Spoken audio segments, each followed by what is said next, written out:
عاشور کا دن تھا۔ گرم تپتے ہوئے میدان کربلا میں ایک طرف امام مظلوم حسین ابن علی اپنے ساتھیوں کے ساتھ کھڑے تھے اور دوسری طرف یزیدی لشکر تھا۔ ان کا سردار 1000 سپاہیوں کی کمان سنبھالے امام کے سامنے کھڑا تھا۔ اچانک اس یزیدی لشکر کا سپاہی آہستہ آہستہ امام حسین کی طرف بڑھتا ہے اور اپنی رفتار سست کر دیتا ہے۔ یزیدی لشکر میں موجود سپاہی اسے دیکھ رہے تھے اور حیرت زدہ ہو رہے تھے کہ ہمارے سپاہی دشمن کے خیمے کی طرف کیوں جا رہا ہے۔ سپہ سالار امام حسین کے قریب جاتا ہے، گھوڑے سے اترتا ہے، قریب جا کر ہتھیار پھینک دیتا ہے اور اپنے گھٹنے ٹیک کر زمین پر خود کو گرا دیتا ہے۔ وہ روتے ہوئے امام سے معافی مانگتا ہے۔ یزیدی لشکر سے نکل کر امام حسین کے ساتھ مہلک ہونے والا یہ جرأت مند سپاہی کون تھا؟ میدان کربلا میں امام حسین کا حمایتی کیسے بن گیا؟ اس ویڈیو میں ہم اس واقعے کو تفصیل سے جانیں گے۔ عین جنگ کے موقع پر توبہ کر کے امام حسین کے ساتھیوں میں شامل ہونے والا اس شخص کا نام حر ابن یزید ریاحی تھا۔ واقعہ کربلا میں حر کا کردار شاید سب سے منفرد ہے، کیونکہ حر ابن یزید ریاحی حق کی تلاش کرنے والے گناہ گاروں اور خدا کاروں کا امام ہے، جس نے عین موقع پر توبہ کیا اور جام شہادت کو نوش کیا۔ حر عرب کے معروف قبیلہ بنو تمیم سے تعلق رکھتا تھا۔ وہ کوفہ کے مشہور ترین جنگی کمانڈروں میں سے ایک تھا۔ بنو امیہ کی فوج میں جناب حر اعلیٰ عہدے پر فائز تھے۔ جب یزید نے عبید اللہ ابن زیاد کو کوفہ کا گورنر مقرر کیا تو اسے خبر ملی کہ امام حسین اپنے ساتھیوں کے ساتھ کوفے کی طرف بڑھ رہے ہیں تاکہ بنو امیہ کا تختہ پلٹا جا سکے۔ اس نے جناب حر کو 1000 افراد کی سپہ سالاری کے ساتھ امام حسین علیہ السلام کو روکنے کے لیے روانہ کیا۔ حسینی قافلے نے 2 محرم الحرام کو میدان کربلا پہنچنے سے پہلے مقام ذی حسم پر پڑاؤ ڈالا۔ کیونکہ یہاں پینے کے لیے پانی موجود تھا، لہٰذا امام حسین علیہ السلام کے حکم سے وہاں خیمہ نصب کیا گیا۔ جب حر اپنی لشکر کے ساتھ وہاں پہنچے تو دیکھا کہ پانی پر ان کے پہنچنے سے پہلے ہی امام حسین قبضہ کر چکے ہیں۔ وہ اپنے سپاہیوں کے ساتھ اس خیمے کے آگے کھڑا ہو گیا اور سپاہیوں نے نیزے لے کر صف بنا دیے۔ چونکہ جناب حر اور ان کا لشکر عراق سے لمبے سفر کے بعد یہاں پہنچا تھا، لہٰذا وہ پیاس کی شدت سے پریشان ہو رہے تھے۔ ان کے پاس جو پانی کا ذخیرہ تھا وہ بھی ختم ہو چکا تھا۔ حر اور ان کے لشکر اس کے دشمن رویے کے باوجود امام حسین علیہ السلام نے انہیں وہاں سے پانی پینے کی اجازت دی۔ یزیدی لشکر نے اپنی پیاس بجھائی اور اپنے گھوڑوں کو بھی سیراب کیا۔ امام حسین کے اس اعلیٰ اخلاق سے جناب حر بہت متاثر ہوئے، لہٰذا جب ظہر کا وقت ہوا تو حر نے امام حسین علیہ السلام سے درخواست کی کہ وہ آپ کے پیچھے نماز ادا کریں گے۔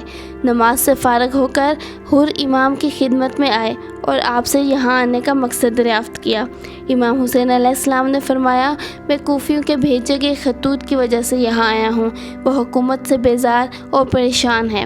جناب حر نے کہا، میں یہاں آپ سے جنگ کرنے کے نیت سے نہیں آیا ہوں، مجھے حکم دیا گیا ہے کہ میں آپ کو کوفہ لے جاؤں، لہٰذا آپ ایسا راستہ اختیار کریں کہ جنگ اور خون ریزی نہ ہو۔ حر نے امام علیہ السلام کو مشورہ دیا کہ آپ یزید کو خط لکھ کر صلح کر لیں اور خود کو اور اپنے اہل بیت کو شہید ہونے سے بچا لیں، یہی آپ کے حق میں بہتر ہے۔ امام علیہ السلام نے جواب دیا کہ خدا کی راہ میں موت سے کوئی ڈر و خوف نہیں ہے۔ حر اور ان کا لشکر امام علیہ السلام کے ساتھ ساتھ چلتے رہے اور جب موقع ملتا تو جناب حر امام علیہ السلام کے پاس آ کر یہ مشورہ دیتے کہ خدا کے لیے آپ مدینہ واپس چلے جائیں ورنہ آپ کا شہید ہونا یقینی ہے۔ اس دوران حر کو عبید اللہ ابن زیاد کا خط ملتا ہے کہ حسین اور ان کے ساتھیوں کو روک کر ایک کھلے میدان میں ٹھہراؤ جہاں نہ پانی ہو نہ محفوظ مقام۔ عبید اللہ ابن زیاد نے عمرو سعد اور شمر کی سربراہی میں مزید 20,000 لشکر بھیجا اور انہیں لکھ دیا کہ امام حسین کے ساتھ سختی کرو اور انہیں یزید کی بیعت لینے پر مجبور کرو، اور اگر وہ راضی نہ ہو تو ان سے جنگ کرو اور ان کے قافلے پر پانی بند کر دو۔ حسینی قافلے پر 7 محرم الحرام سے پانی کا سلسلہ بند کر دیا گیا۔ عاشوراء کی رات آ پہنچی۔ اس رات جناب حر بے چین اور پریشان تھے۔ آپ کے دل میں بار بار یہ خیال آ رہا تھا کہ میں نے یہ کیا کیا، میں نے فاطمہ کے بیٹے کو کس مقام پر پہنچا دیا۔ جناب حر کا ضمیر بار بار انہیں کوس رہا تھا۔ جناب حر نے سوچا کہ میری ہی وجہ سے آج حسینی قافلہ اس حالت میں ہے کہ اہل بیت کے رسول صلی اللہ علیہ وآلہ وسلم کے بچے بھوکے اور پیاسے ہوں گے۔ جناب حر اس کشمکش میں تھے کہ کیا مجھے اس مٹی پر لوگوں کا ساتھ دینا چاہیے جن کے امام جنت کے سردار ہیں، یا اس عظیم لشکر کا جس کا سردار عیاش اور بے دین یزید ہے۔ یہ رات فیصلے کی رات تھی، وقت کم تھا، آخرکار اندھیرا اور تاریخی ختم ہوئی۔ مارکے کی صبح جناب حر فیصلہ کر چکے تھے۔ حر اپنے گھوڑے پر سوار ہوئے اور مخالف سمت کی طرف جانے لگے۔ حر لشکر لے کر حسینی خیمے کی طرف بڑھ رہے ہیں۔ آپ کے ساتھ آپ کا بیٹا اور غلام بھی تھا۔ وہ آہستہ آہستہ چلتے ہوئے امام حسین علیہ السلام کے خیمے کی جانب پہنچے۔ قریب پہنچ کر ہتھیار پھینک دیا اور اپنے گھٹنے ٹیک کر زمین پر خود کو گرا دیا اور زاروں کے تار روندتے ہوئے امام حسین علیہ السلام سے معافی مانگنے لگے۔